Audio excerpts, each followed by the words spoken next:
What's up, everyone? Welcome to another episode of Fools Get Clean 2 podcast, where we highlight people's comeback stories. This is our next guest, Casey. Hey, Casey. So, how was your childhood growing up? So my child growing up, my name is Casey, and I am an alcoholic. For me, it was humble. I grew up humbly. My mom was an addict. You know what I'm saying? I grew up in East Long Beach, Belmont Shore. I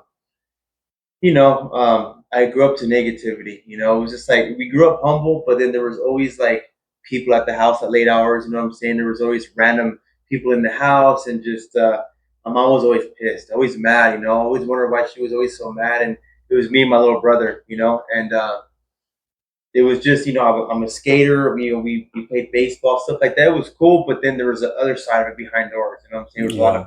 a lot of negativity, a lot of yelling, a lot of physical stuff, a lot of verbal stuff, and even some molestation stuff going on Yeah. happened to me and my brother. You know what I'm saying? So, did your dad live with you too, or was it just your mom? My dad was in the picture until Father's Day, like when I was like 11 years old or 10 years old.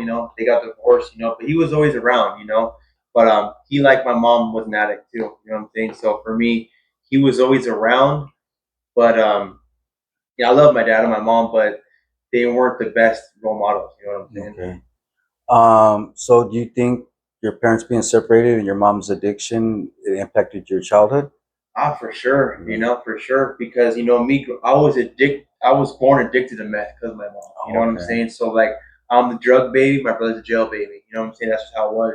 And growing up, and I was always mad. I was like, oh, why can't my dad be here? It was either being with my mom or going with my dad. My mom, we had a more stable situation because of her parents. Gave us that home to grow up in Long Beach. We were Okay. fortunate enough to grow up right there, but I do believe the kind of back and forth. There was always like between my mom and my dad, there was always some type of tension there. You know what I'm Yeah. saying? Was CPS ever involved in your life because you were Um, born addicted? yeah, I know something happened where I remember why I did this. I don't know, but it was show and tell fifth grade, right? And I was never allowed in the middle bedroom of my house. My mom said that she was making glass animals. You know what I'm saying? So my mom obviously didn't have a job, so I wanted to bring some to school to show what my mom did. Me, I'm thinking it was a glass animal. I brought a meth pipe to school. I'm like, oh, my No mom does way. this, and that opened up a case. You know what I'm No saying? Yeah, way. yeah.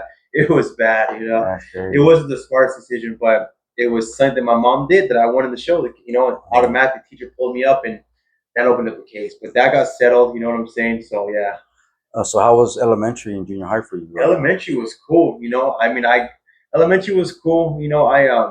I have a younger brother, so he's like 3 years, they're 2 years younger than me, depending on what time of the year it is. Because he's born in December, I'm born in the beginning of the year.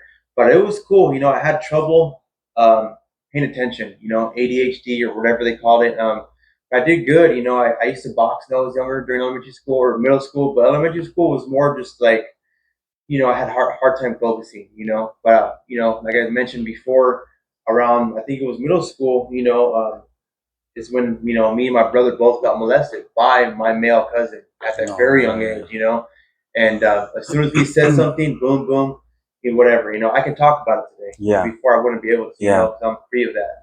God gave me another lens to see through. You know what I'm Yeah. saying? But that affected me as a kid. But going on in middle school was fine. I was a skater. Started smoking pot. Started smoking pot at 12 years old. And it was like cool. It was like everyone was smoking pot. Everyone was smoking pot. So did that incident with your cousin like affect your family dynamic? Oh, for sure. Did It was. Yeah, yeah. did they believe you or Well, first it happened to me one time thing, and I was like, oh, dude, what? But once I found out I was having a little brother, and I found out, I was like, it's gonna be okay. Let's go tell mom. yeah, So we told my mom, and it was in disbelief until you admitted to it. You know what I'm saying? yeah, And it changed everything. Every summer we would all go together. We'll go to the whole family. We'll go together. Since that date, it's never been the same. He's yeah, rest in peace now too. I yeah, guess he did his time, and then he drunk himself to death. He's dead now. And yeah, it sucks. That's my aunt's first son, so I feel sorry for her that her baby boy passed away. But I think that should happen. yeah, yeah, for sure. So how was high school for you? High school, oh man, high school was rough. I made it to 11th grade. By the time I was in high school, I was already smoking meth. You know what I'm saying? It was one of my friends was like, hey, Casey, you know, oh, eighth grade summer. I was like, hey man, how come you want to hang out with me no more? And he's like, oh man, well, I've been doing something. I don't know if if you want to do it or not, but come over. So I go over there, He pulls out a meth pipe, and I'm like, oh, dude, my mom does that. Like, Yeah. your mom, she does glass animals. Like, bro, that's meth. That's not glass animals, you know? Yeah. You want to take a hit. I took one hit, everything, I have arrived. Everything just changed. Everything in my whole life was just, I feel like I was on clouds, and I wanted to always feel that way, you know? And I did that through high school, you know? Feel like Superman, I just feel like Superman. I felt like I was untouchable. I could talk a lot. I didn't eat, Yeah. but see, I would go to school like that, you know? I would go to school and I was robbing from people at school, you know? Yeah. I was going in classrooms and we're in the art class and people are doing, I went to Wilson High School in Long Beach, you know? And, you know, they had different parts and stuff. And I just remember, like, while people were in class, like, I was going through their shit, stealing their shit. You know, that's just what it was. Going, stealing from the teachers. I was smoking crack, you know, I was drinking, but I partied my whole high school. You know what I'm saying? Um, Me and my best friend went to juvenile hall together the same day in the same cop car together before high school. You know what I'm saying? And for a strong robbery behind trying to get drugs. You know, that's something I don't know. You know? Okay, so that was juvenile hall? That was juvenile. Los Padrinos juvenile hall. Yeah. So how was your first time going to juvenile hall? It How was was a it? trip. You know, Yeah. I was like, like, you know, my friends are all Mexican, like, you know, Yeah. whatever. But no one messed with me. You know, I just pretty much was in there. I was a day room sleeper, which meant like I didn't have a physical cell, so I would be hang out in these units all day, giving people supplies. You know what I'm saying? And then I would sleep in the shoe at nighttime, playing Xbox. You know, go in there, and I was only in there for a couple of weeks, and then my friend, my best friend, he took the rap for what he did. I was with him, and so I got out. You know what I'm saying? So it was like I'm with my friends. It was cool. Yeah. You know, it was just felt like it just felt cool. You know, So what was the progression of your disease like? So did it get worse, or what was that it like? got extremely worse. It got to the point that anybody around me was in danger. You know, once I took that first hit of meth, it was off and running for me. It didn't happen right away, but it took a while. It was like a weekend thing. Everybody was doing it and doing whatever. I kept doing it. I went home and kept doing it. I found out where they were getting it from, and I was like, ooh, okay. So I stuck behind my homies back, went to them and started getting it. Back in those days, I was like 13, whatever. This is before high school. I was like 13, 14. It was like $180, 150 for a teener. You know what I'm saying? So I was paying a lot of money, Yeah. and you know, it was hard, but it was very frowned upon too at that time. Yeah. You know, a lot of people were like, "What, you do meth? What's wrong with you?" You know, so I was a closet smoker. You know what I'm Yeah. saying? But it got to the point that I burned everybody, my own mom, my family, my Yeah. brother. I stole from the people that were closest to me because Yeah. I wanted to get high.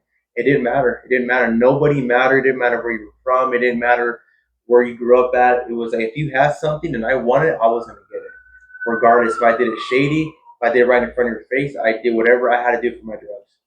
So did you get incarcerated more times besides juvenile hall time? Yeah, juvenile hall. Yeah, so I went to placement for a year. By the time I was 18 years old, I went straight to prison behind it for a residential burglary. You know, How was your first time going to prison? that was a trip because you know I'm white, but Oh, well, let's back up. So how was your first time hitting the county jail? in the county jail, Yeah. the first time I went to county jail, I went straight to prison. So it was a trip because I'm scared. I'm like, oh Yeah. shit, I'm about 5'4" at this time. I look like Edward from Twilight. You know what I'm Yeah, saying? yeah. So I'm all sucked up and whatever. And I remember talking to some of the older homies, you know, like, so like, who do you run with? And I'm like, well, what do you mean, who do I run with? Like, what? Like, I'm looking at my shoes, like, what are you talking about, you know? And he's like, oh, you don't know, huh? He's like, well, you have to pick a side here. Either, you know, you're white, you got the homies, you got the blacks, the ice. I was like, who do you run with on the streets? I'm like, well, I'm white, my dad's Mexican, but I hang out with Mexicans, like, you're a homie. And you got to always keep it that way, you know? Yeah. So I've been the same ever since. You know what I'm Yeah. saying? And it was kind of hard for me because I'm white, so I had to put in extra work or whatever. Yeah. But you know, I just, you know, as a young kid, I saw American Me. You know, Yeah, and I was like, Miklo? oh yeah, there it is. Yeah, You know, yeah. I was living the dream, you Yeah. know. And then, you know, I signed a deal for 2 years, and I got sent to Chino. This one, it was still good back in the day, Yeah. Central. You know what I'm saying? Back in the day, you know. And I got sent to Madrone, one of my first mission, and that time, no, I was in Palm Hall. You know what I'm saying? In Chino, and that was supposedly headquarters. My cellie, the one I went on the mission with, was like, hey, you know where you're at, homie?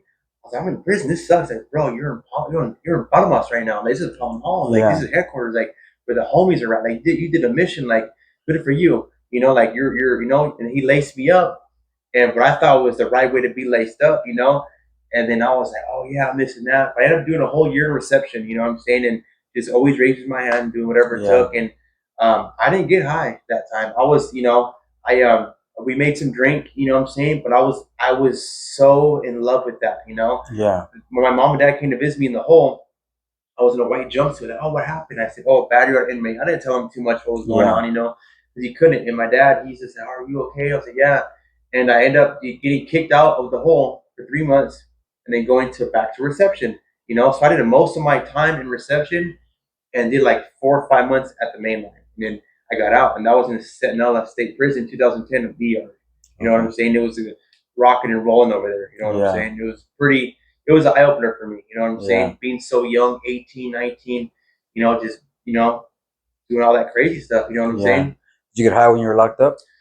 I did get high, yeah, dude. Like, so there was a time I had a cellmate of mine. I forget where he was from, but there was a lot of political shit going on with him. But he had, I was trading books of stamps for morphine, you know, because we were on the shoe kickout yard in Chino. Yeah. They had what's called A, B, C, and D: Alpine, Butte, Calusa, Norte.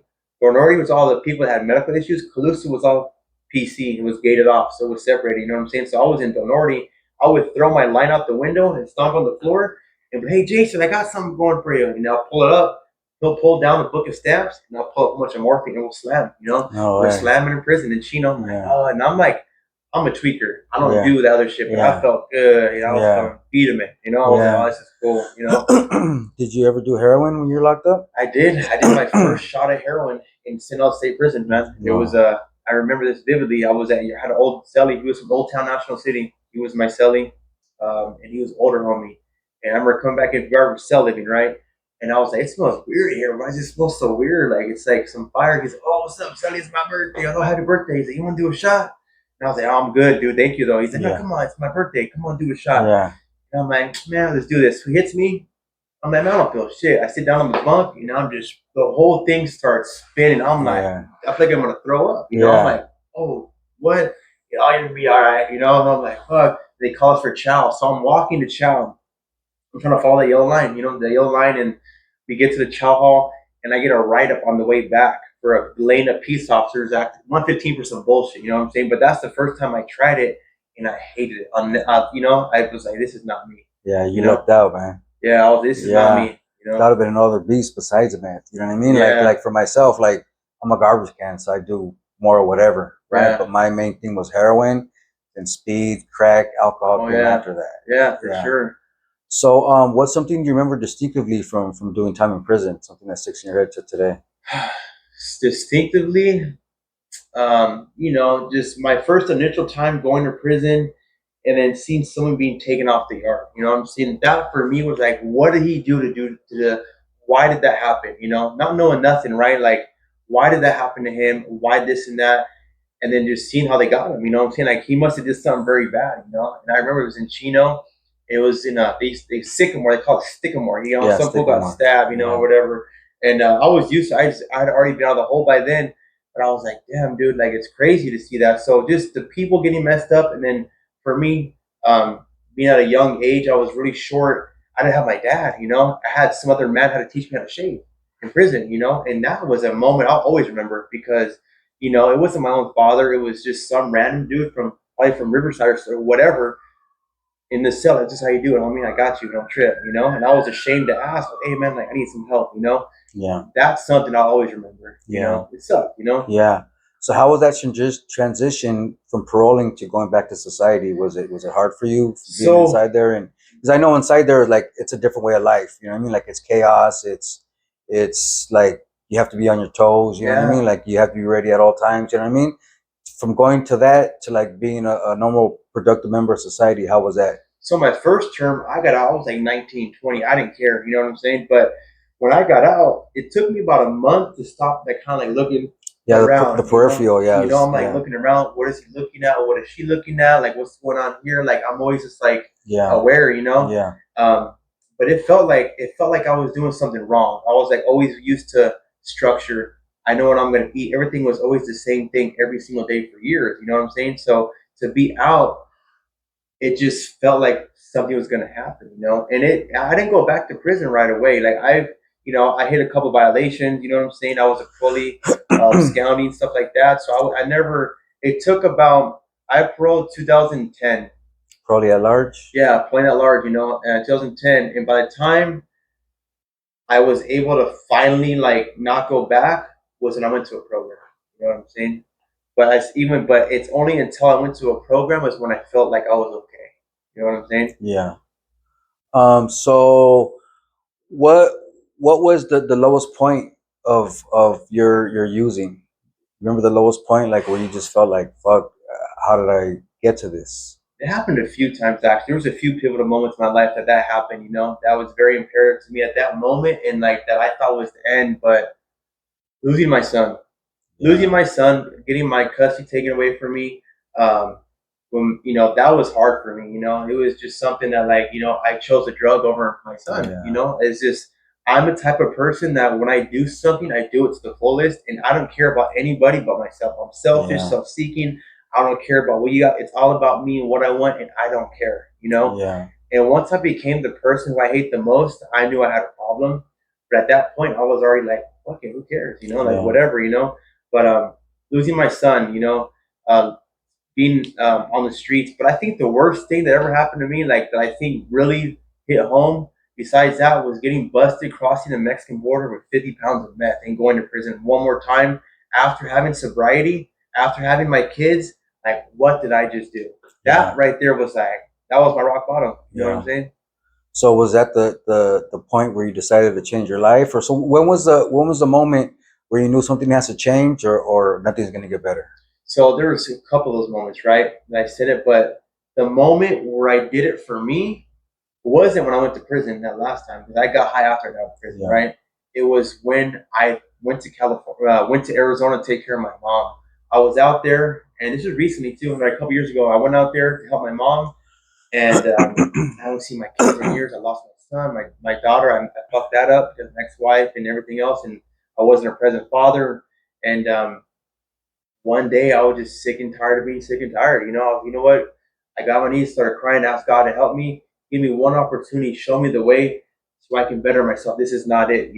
And whatever reason, I looked into my phone and I looked up everything AA and I found a meeting and I'm in Arizona. I don't know anybody. I walked in there. The first person I saw asked for help and I've been clean and sober ever since. You know what I'm saying?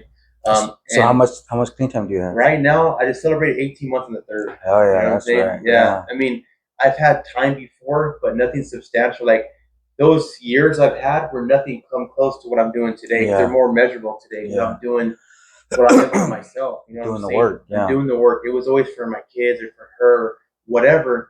See, I'm doing it for Casey because I know that my life's on the line today. You know what I'm Yeah. saying? I know very well what would happen if I keep doing those things. And today, my life's all right. It's more manageable today. You know, have a sponsor. I go to meetings. You know what I'm saying? I try to be a servant. I'm employable today. Today for the first time in 3 years, I saw my son. You know what I'm saying? Oh, for Today, real? yeah, Hell today, yeah. man, and it was just awesome. That's right.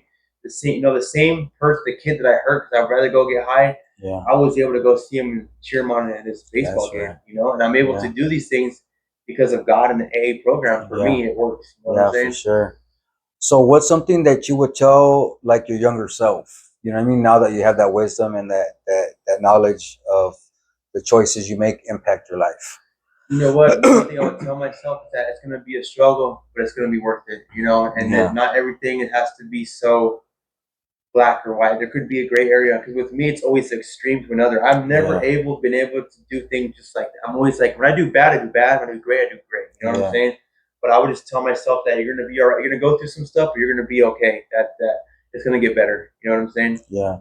So what does life look like today for you, and what did you do to get and stay clean? Man, so today life's good, life's good. So like today, I have a place of my own, you know what I'm saying, which took a while, I'm employed, but I have a full-time job, I have a beautiful girlfriend. She has kids. I'm in contact with my kids today. I follow Jesus, um, have good people in my life today, and it all started. So how I had to go through that negative stuff to get here I am today. It took a lot. It took for me to get right with myself, to be able to know what the problem was, and it was me. It wasn't the drugs.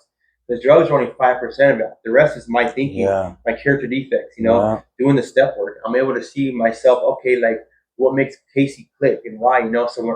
As soon as I'm able to identify myself, my character defects, my downfalls, and everything else, and doing that resentment sheet and making amends, I'm able to free myself, you know. So once I'm able to get rid of all that negativity, I can put all this positive stuff and move forward. You know what I'm saying? Yeah. And I do that by just simply going to meetings, talking to others. You know what I'm saying? It took for me to year my brother passing away to a really, not my real brother, but my really good friend passed away, and that hit home. You know, and Yeah. seeing him in the casket made me just think, you know what, like I gotta do this for me. No one else is gonna do it but me. So I Yeah. hold on to that every single day, and I remember that last high. I remember everything that happened, and I know that God's got me. So I gave my life to God. I got baptized last year, you know, Awesome. Hell and yeah. so that's how I'm doing things today. Days are always perfect, but I'm always trying to do the next best thing, you know. Awesome. Do you have any words of wisdom or suggestion to give to our viewers out there that might be struggling? Oh man, I would just say just keep it one day at a time. There's nothing you haven't been through that we all haven't been through. You know, keep up the good fight. There is light at the end of the tunnel. You know what I'm saying? You just gotta keep it up and just know that we all have a purpose here for whatever reason we are here, and it's never too late to start again.